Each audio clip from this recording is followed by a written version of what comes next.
وہ جوان جو ہی پروان چڑھا ان فوان شباب آیا تو اس کی پیشانی سجدے کے تقدس سے مالا مال، اس کی آنکھوں میں حیا اور شرم کے پہرے آ گئے، اس کے خیالوں میں پاکیزگی آ گئی، اس کی زندگی کے شب و روز نیکی کے ماحول میں بسر ہونے لگی، اس کی راتیں ذکر الہی میں، تلاوت کلام مجید میں اور دن یاد الہی میں روزے سے گزرنے لگے۔ وہ جوان جس کی جوانی اللہ کی عبادت میں گزری، کہ جوانی اگر عبادت میں گزر گئی تو بڑھاپا تو پر نور ہے ہی ہے۔ سب سے مشکل مرحلہ زندگی کا جوانی کا ہے۔ شیطان زیادہ ورغلاتا ہے کسی شخص کو جب وہ جوانی کے مرحلوں سے گزر رہا ہوتا ہے۔ تو جس کی جوانی خیریت کے ساتھ گزر گئی اور اس نے اپنی جوانی کے تقدس کو محفوظ رکھ کے منزل تک پہنچا لیا، اپنی عصمت کے جوہر کی حفاظت کی، اپنی آبرو کو لٹنے نہیں دیا، اپنی آنکھوں کی شرم و حیا پر پہرے بٹھائے اور آنکھ کو برباد نہیں ہونے دیا اور اپنی زندگی کے تقدس کا پہرا دیا، تو جو جوان اپنی جوانی کو خیریت کے ساتھ گزار گیا۔ کسی نے کہا تھا نا، کتاب زیست کا ایک اور باب ختم ہوا، شباب ختم ہوا، ایک عذاب ختم ہوا۔ جوانی جس کی منزل تک پہنچ گئی خیریت کے ساتھ، عافیت کے سائے میں۔ مشکل تو بڑا ہے جوانی کو منزل تک لے جانا، خیریت کے ساتھ، داغدار نہ ہونے دینا، جوانی کے تقدس کو رسوا نہ ہونے دینا، عصمت کے جوہر پہ کالک نہ لگنے دینا، خواہشات کو غالب نہ آنے دینا۔ آسان کام تو نہیں ہے، مشکل کام ہے، لیکن اگر کوئی مشکل کاٹ گیا، جوانی کے تھوڑے سے ایام میں گزار گیا، اللہ اکبر۔ حضرت شیخ ختلی کہتے ہیں، داتا گنج بخش علی حجویری علیہ رحمہ کے مرشد ہیں، الدنیا یومن ولنا فیہا صومن۔ وہ کہتے ہیں دنیا ایک دن ہے، ہم روزہ رکھ کے گزار رہے ہیں۔ تو روزہ رکھ کے سارا دن گزر ہی جاتا ہے، دوپہر بھی آتی ہے گزر جاتی ہے، اور عصر کا وقت بھی آتا ہے گزر جاتا ہے، کھانے کا وقت بھی آتا ہے، چائے کا وقت بھی آتا ہے، سب کچھ ہوتا ہے لیکن گزر جاتا ہے، افطار تک بندہ پہنچ جاتا ہے۔ جس نے زندگی روزے کی طرح گزار دی، جس نے جوانی روزہ رکھ کے گزار دی، خواہشات کو بے قابو نہیں ہونے دیا، مشکل کام تھا لیکن اس نے مشکل کام کر دکھایا۔ اجر کتنا بڑا ہے، سنیے اللہ کے محبوب کی زبان سے سنیے۔ حضور نے ارشاد فرمایا جو سیدنا ابو ہریرہ کے ذریعے سے ہمارے تک پہنچا، فرمایا قیامت کے دن جب سورج کا رخ سیدھا ہوگا، زمین تانبے کی ہوگی، لوگ پسینے میں شرابور ہوں گے، کوئی ٹخنوں تک پسینے میں، کوئی گھٹنوں تک، کوئی کمر تک، کسی کو پسینے کی لگام دی جائے گی، اور وہ پسینہ ایسے نہیں ہوگا جس طرح یہ پسینہ ہے، اتنا گرم ہوگا۔ ابن رجب حنبلی کہتے ہیں اس پسینے کا ایک قطرہ اگر احد پہاڑ پہ ڈال دیا جائے تو وہ پگھل جائے، اتنا گرم ہوگا، بدبودار اتنا ہوگا، ایک قطرہ دنیا پہ ڈال دیا جائے، انسان کیا جانوروں کے دماغ بھی پھٹ جائے۔ اس پسینے میں لوگ شرابور ہوں گے، لیکن جس نے اپنی جوانی کو عافیت سے گزارا ہوگا، کل قیامت کے دن جب کوئی سایہ نہیں ہوگا، اللہ اس جوان پر اپنے عرش کا ٹھنڈا سایہ عطا فرمائے۔ وہ شخص جس کو کسی عورت نے دعوت گناہ دی اور وہ صاحب منصب تھی، صاحب جمال تھی، اور اس نے یہ کہہ کے یہ خواہش، یہ آرزو مسترد کر دی، انی خوف۔ اسی طرح کوئی عورت ہے تو اس نے اپنے تقدس کی حفاظت کی، اپنی آبرو پہ پہرا دیا اور کسی پیشکش کو ٹھکرا دیا، تو فرمایا قیامت کے دن جب کوئی سایہ نہیں ہوگا، اللہ اسے بھی اپنے عرش کا ٹھنڈا سایہ دے گا۔ کیسا سخت دن ہوگا، اور وہ کس اعزاز میں ہوگا، کس تقریب میں ہوگا۔ یہ تو 4 دن 10-20 سال ہیں، اور وہ 50,000 سال کا ایک دن۔ پھر اس کو اللہ کا شکر ادا کرنا ہوگا کہ اللہ تو نے کتنا کرم کیا میرے اوپر کہ میری جوانی خیریت اور عافیت سے گزری، اور آج اس کا تو کتنا بہتر صلہ مجھ کو دے۔ انسان جب کوئی اچھی بات سنتا ہے تو انسان کی فطرت ہے کہ وہ آگے منتقل کرتا ہے۔ آج کل وہ شیئر کر دیتے ہیں نا، جو بات آئے تو آپ اس کو آگے بڑھاتے ہیں، دوستوں میں شیئر کرتے ہیں۔ تو یہ انسان کی فطرت سے افواہیں بھی اس لیے پھیلتی ہیں کہ جو بھی بات آپ سنتے ہیں فوری آپ کی کوشش ہوتی ہے کہ یہ سب سے پہلے دوستوں کو میں ہی بتاؤں۔ تو یہ انسانی فطرت ہے۔ تو جب افواہ اور ایسی چیز، کوئی غم کی خبر بھی ہو، کسی کی وفات کی خبر بھی ہو، تو اس وقت بھی انسان کی فطرت، سست سے سست آدمی بھی پھر جلدی جلدی فون کرتا ہے، آگے بڑھاتا ہے کہ فلاں سے فوت ہو گیا۔ تو چونکہ یہ فطرت ہے، بات کو آگے بڑھانے کا شوق ہے انسان کے اندر رکھ کے، اس سے چیزیں پھیلتی ہیں، اور پھر جو خیر کی خبر ہوگی یا خیر کی بات ہوگی تو اس کو تو آگے پھیلانے کا پھر ہمارا دین بھی ہمیں ترغیب دیتا ہے، جذبہ دلاتا ہے۔ تو حضرت ابو ہریرہ اس جذبے کے تحت جو سنتے تھے پھر آگے منتقل کرتے۔ اب حضور کی بارگاہ سے اٹھ کے جاتے تو سب سے پہلے گھر جاتے اور سب سے پہلے اپنی ماں کو سناتے، اور ماں تھی کافرہ، وہ سننے کی بجائے، خوش ہونے کی بجائے سن کے وہ الٹا ناراض ہوتی ہے اور کوئی نہ کوئی ایسی بات کرتی۔ سید ابو ہریرہ سے گوارا نہ ہوتا، ایک دن انہوں نے کوئی ایسی بات کر دی کہ حضرت سیدنا ابو ہریرہ رضی اللہ تعالیٰ عنہ نے فیصلہ کر لیا کہ آج ماں کو چھوڑ دیں، کیونکہ میں یہ گوارا نہیں کرتا کہ میرے آقا کے بارے میں کوئی ایسا جملہ کوئی بولے۔ اور تھی گھر میں ماں ہے، بھائی بھی کوئی نہیں تھا، بہن بھی کوئی نہیں تھی، باپ بھی فوت ہو گئے تھے، شادی بھی نہیں ہوئی تھی، تو ماں ہی ماں گھر میں، اور ماں اور بیٹا اکٹھے رہتے ہو تو پھر محبت بھی مثالی ہوتی ہے۔ تو اب ماں ہی ایک رشتہ ہے مادی دنیا کے اوپر۔ حضرت ابو ہریرہ رضی اللہ تعالیٰ عنہ نے فیصلہ کر لیا کہ چھوڑ دیں، چھوڑ کے گھر سے نکلے، لیکن دل ڈوب رہا ہے کہ ایک ہی تو رشتہ تھا وہ بھی گیا۔ افسردہ ہے، حضور کی خدمت میں پہنچے، دل و قلب و نگاہ کے مرشد اولین نے ابو ہریرہ کی اداسی دیکھی تو فرمایا ابو ہریرہ کیا بات ہے؟ تو حضرت ابو ہریرہ جس طرح بندہ پھٹ نہیں پڑتا، تو عرض کی حضور میری ماں کی ہدایت کی دعا کر دیجیے۔ ساری کہانی 2 لفظوں میں بیان کر، میری ماں کی ہدایت کی دعا کر دیجیے۔ حضور نے نہیں پوچھا کیا ہوا، کیا ماجرا ہوا، فوراً ہاتھ اٹھ گیا، اور لفظ کیا تھے؟ اللہم اہد ام ابی ہریرہ تھا، اے اللہ ابو ہریرہ کی ماں کو ہدایت دے دے۔ ادھر انہوں نے بے چینی سے یہ بات کہی، ادھر حضور کے ہاتھ اٹھے، پھر ان اٹھے ہوئے ہاتھوں کو خالی تو موڑا ہی نہیں جاتا۔ اجابت کا صحرا، عنایت کا جوڑا، دلہن بن کے نکلی دعائے محمد صلی اللہ علیہ وسلم۔ تو حضور علیہ السلام نے ہاتھ اٹھا دی، حضرت ابو ہریرہ نے دوڑ لگا دی۔ کسی نے پوچھا ابو ہریرہ آج بڑی جلدی ہے؟ کہا آج ہی تو دیکھنا چاہتا ہوں، گھر پہلے میں پہنچتا ہوں یا حضور کی دعا پہلے پہنچتا؟ جا کے دروازے کو دستک دی، اندر پانی کے کھنکنے کی آواز آ رہی تھی جس طرح کوئی غسل کر رہا۔ آواز دی تو آواز آئی، بیٹا ابو ہریرہ ٹھہرو، میں بھی آئی۔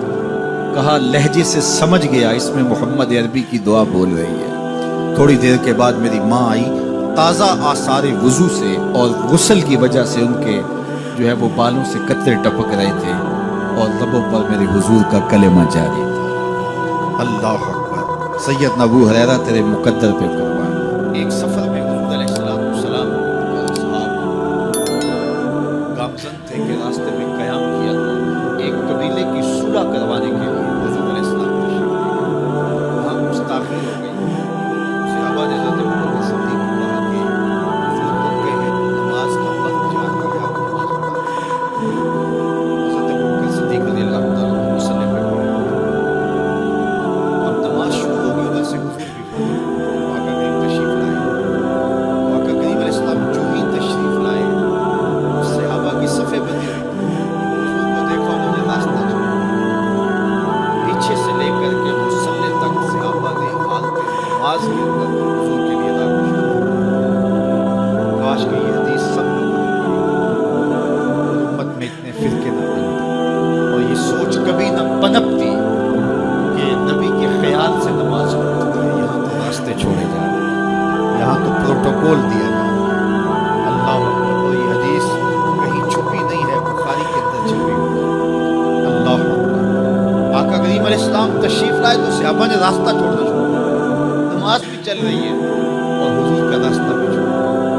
بالکل حضرت ابوبکر صدیق کے پیچھے آ کے ابوبکر لا یلتفت یمینا ولا یسارا، جب آپ نماز پڑھتے تھے تو نہ دائیں دیکھتے نہ بائیں دیکھتے، توجہ دینے کے بعد وہ اپنی کیفیات کے جہان میں ڈوبے تھے، وہ حضور کے پیچھے کھڑے ہو گئے۔ صحابہ نے اپنے ہاتھوں کی پشت پہ ہاتھ مارا، رکعت و دست یا قرآن نے تالی لگانا، سیٹوں مارنا، یہ شیطانی ہے، لیکن ہاتھ کی پشت پہ ہاتھ مار کے تدبر کرنا، یہ مختلف مواقع کے اوپر یہ جائز ہے۔ اب جب حضور آ کے پیچھے کھڑے ہو گئے اور صحابہ سمجھے کہ حضرت ابوبکر صدیق ایک استغراق کے عالم میں ہے، ایک کیفیت کے جہان میں ہے، انہوں نے اپنے ہاتھ پشتوں پہ ہاتھ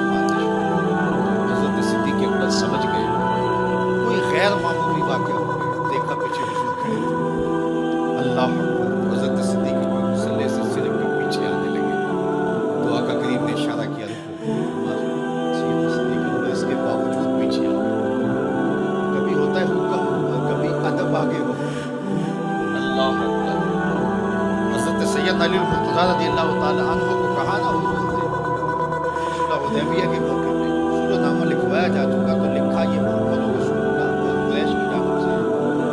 حضور نے کہا اگر محمد رسول اللہ مان لیں ہم تو پھر لڑائی کس چیز کی؟ اس لیے محمد رسول اللہ نہیں محمد بن عبداللہ لکھا ہے تو وہ اس بات پہ بزد ہو گیا اور اگر ایسا نہیں ہوتا تو معاہدہ ٹوٹ رہا تھا تو حضور نے حضرت علی المرتضیٰ سے کہا کہ چلو رسول اللہ کا لفظ بٹھا دو عرض کی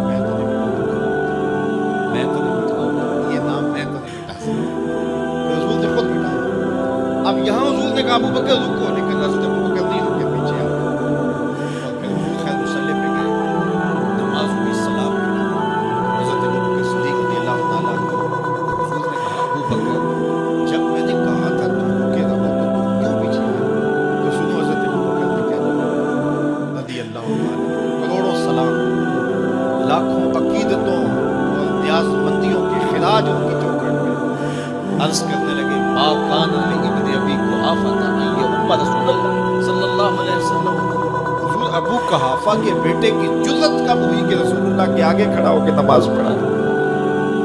یہ ابو قحافہ کے بیٹے کی ہمت کب ہوئی کہ رسول اللہ کے سامنے کھڑا ہو کے نماز پڑھائے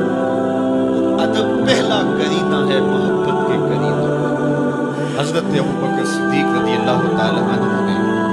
اگر حضور علیہ السلام کی اطاعت اور حضور کی محبت اگر فرما برداری اور جان ساری کے انوکھے باب مرکب کیے ہیں لیکن حضور نے بھی جو احساسات دیے ایک خاتون آئی مسئلہ پوچھنے آقا کے نے فرمایا پھر آ جانا اس نے کہا پھر آؤں اور آپ نہ ملے تو کہا میں نہ ملوں ابو بکر تو ملیں گے نا اللہ اکبر تو اپنے بعد اشارہ دے دیا ان کی طرف کہ میرے بعد میرا بھائی ابو بکر ہے اللہ اکبر عزتوں کی مسند اور عزتوں کی معراج اور عزتوں کے مقام پہ سیدنا صدیق اکبر رضی اللہ تعالیٰ عنہ کو بٹھایا میرے والد گرامی رحمۃ اللہ تعالیٰ علیہ نے پوری زندگی میں کوئی ایک تقریر بھی ایسی نہیں کی جس میں یہ اشعار نہ پڑے جب وہ خطبہ پڑھتے تھے تو خطبہ پڑھنے کے بعد یہ اشعار پڑھا کرتے تھے جس میں اس کی کیفیت ہے کہ جو حضور کے شہر میں جانے کے لیے تڑپتا ہے ز مہجوری برآمد جان عالم ز مہجوری برآمد جان عالم تراحم یا نبی اللہ تراحم کہ عرض کی جاری حضور آپ کی جدائی میں پورے جہان کی جان نکل رہی ز مہجوری برآمد جان عالم تراحم یا نبی اللہ تراحم نہ آخر رحمت للعالمین ز محرومہ چرا فارغ نشی برو سر از برد یمانی کہ روئے تست صبح زندگانی حضور اپنا سر انور اس یمنی چادریں ذرا نکالیے کیونکہ آپ کا چہرہ انور زندگی کی صبح ہے زندگی کی بہار عدیم طائف نعلین پاکن شراک از رشتہ جہائے ماکن اللہ اکبر جامع علیہ رحمہ کا انداز کتنا دلاویز ہے وہ کہتے ہیں حضور آپ طائف کے بنے ہوئے چمڑے کے جوتے پاؤں کی زینت بنائیں آپ جوتے جو پہنے وہ طائف کا مشہور چمڑا ہو اور اس کے بنے ہو شراک از رشتہ جہائے ماکن اور اس کے اندر جو تسمے ڈالے وہ جامع کی جان کے ڈالے جامع کے چمڑے کے نہیں جامع کی جان کے تسمے نالین میں ڈالیں جو آپ طائف کے بنے ہوئے نالین زیب تن میں وہ ایک شاعر کہتا ہے عربی کا کہ یا لیتنی کنت تربت ایبتکم فلتسمت نعالک ذاک کدی کاش میں مولوی نہ ہوتا بہت بڑا شیخ الحدیث گزرا ہے وہ کہتا ہے میں کاش شیخ الحدیث نہ ہوتا میں مولوی نہ ہوتا مدینے کی گلی کی مٹی ہوتا حضور گزرتے تلووں کو چوم لیتا چے باشد گر کنی سوئے نگاہے ہمیشہ گر نہ باشد گاہے گاہے